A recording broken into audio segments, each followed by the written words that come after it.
सरस्वती जी और उनकी बहू रश्मि के बीच एक दिन बहस छिड़ जाती है। आखिर किसका काम ज्यादा आसान है, बहू का या सास का? माँ जी, सास को काम ही क्या है, आपके सारे काम उंगलियों पे तो हो जाते हैं। कुछ भी। हाँ, हिसाब तो उंगलियों पे ही हो जाता है ना। अरे बेटा, ऐसा सिर्फ अभी लगता है। जो मुझे करना पड़ता है ना, वो तुझे करना पड़े तो समझ आएगा कि असली काम का पहाड़ कैसा होता है।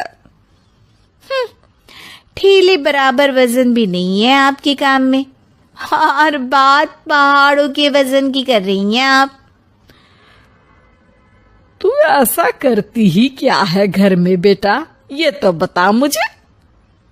मैं थोड़ी ना कुछ करती हूँ, सब जादू से हो रहा है इस घर में।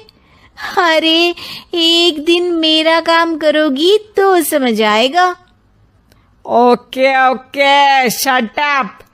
कल से मैं घर के काम करूंगी और तू मेरी जगह हर चीज का हिसाब रखना, ठीक है? ठीक है, ये भी कर लेते हैं। ये सास बहू की डील के बारे में रश्मि के पति अमन को नहीं पता था, और ना ही अमन के पिताजी सुरेश जी को। पर गेहूं के साथ साथ जैसे घुन भी पिस जाता है, ये दोनों भी पीसने वाले थे। सुबह अमन उठकर रेडी होता है ऑफिस जाने के लिए, तो पता है उसके कपड़े नहीं निकले हुए हैं। अरे रश्मि, तुमने मेरे कपड़े नहीं निकाले? अपनी माँ से पूछो ना, उन्हीं का काम है ये। अमन अपनी माँ के पास जाता है। अब मेरे कपड़े आज आप देने वाले हो क्या माँ? हाँ, देना तो मुझे ही चाहिए, पर तेरी बहू ने कपड़े धोने ही नहीं डाले, तो कोई भी धुला हुआ कपड़ा नहीं है बेटा। हैं? ऐसा क्यों? कपड़े तो धोने आप ही देते हो ना माँ? अरे बहू ने तुझे बताया नहीं, अब हम अदल बदल गए हैं। मैं अब बहू और तेरी बीवी सास। अमन परेशान हो गया। वो बिना इस्त्री के कपड़े पहनकर ऑफिस चला गया। सरस्वती जी अपने घुटने के दर्द के कारण झुककर घर साफ नहीं कर पा रही थी, और ना ही खाना बनाना याद रख पाई। उधर रश्मि पहले ही दिन घर की चाबी घुमा चुकी थी और 300 रुपए का हिसाब अलग नहीं मिल रहा था। पर दोनों का ही घमंड कैलाश पर्वत से भी बड़ा था, और दोनों ही खेमे एक दूसरे की बात मानने को बिल्कुल तैयार नहीं थे। शाम को जब सुरेश जी और अमन खाना खाने बैठते हैं, तो सरस्वती जी उनके सामने गाजर और पपीते लाकर रख देती हैं। अरे माँ, ये क्या है? ख्याली पुलाव के साथ सलाद। माँ जी खाना बनाना भूल गई लगता है। अरे एक एक चमन्नी का हिसाब है मेरे पास, खाना बनाना कैसे भूल जाऊंगी? ये तो मैंने पढ़ा था कि फल फ्रूट खाने से सेहत अच्छी रहती है, इसीलिए ये ले, एक फल खा ले। रात को सुरेश जी और अमन अपनी मीटिंग बिठाते हैं अकेले में। बाबूजी, इनकी लड़ाई के कारण ना हमें ठीक से खाना मिल रहा है, उल्टा घर के सारे काम रुक गए हैं।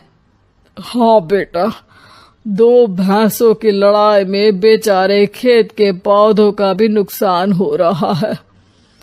पर पापा, क्या बताऊं आपको, मैंने माँ को इस महीने की 2 तारीख को बिजली के बिल के पैसे दिए थे। आज बिल भरने के लिए मांगने गया तो पता चला कि रश्मि उन पैसों से गैस सिलेंडर ले आई। अच्छा, तो सिलेंडर के पैसों का क्या हुआ? अब सिलेंडर के तो कोई पैसे नहीं थे बाबूजी, हमारे घर पर गैस की पाइपलाइन लगी है ना। बेटा, इन दोनों का कुछ करना पड़ेगा, नहीं तो अपने घमंड के चक्कर में पूरा घर बर्बाद कर डालेंगी ये दोनों। अमन और सुरेश जी काफी सोच विचार के बाद एक निष्कर्ष पर पहुंचते हैं। रात ही को दोनों अपनी पत्नियों की अलमारी से नई साड़ी निकालते हैं और सुबह जब रश्मि और सरस्वती जी उठते हैं तो देखते हैं कि दोनों पति साड़ी पहनकर चढ़ाव पर सब्जियां काट रहे हैं। अरे ये सब क्या हो रहा है? क्या हो रहा है मतलब? आप दोनों अदल बदल हो सकते हो तो हम क्यों नहीं? अरे क्या मतलब? नहीं नहीं, मेरी भी बचपन से किसी की बहू बनने की इच्छा थी, तो आज से सरस्वती तुम बड़ी बहू, मैं मिडल बहू और अमन छोटी बहू।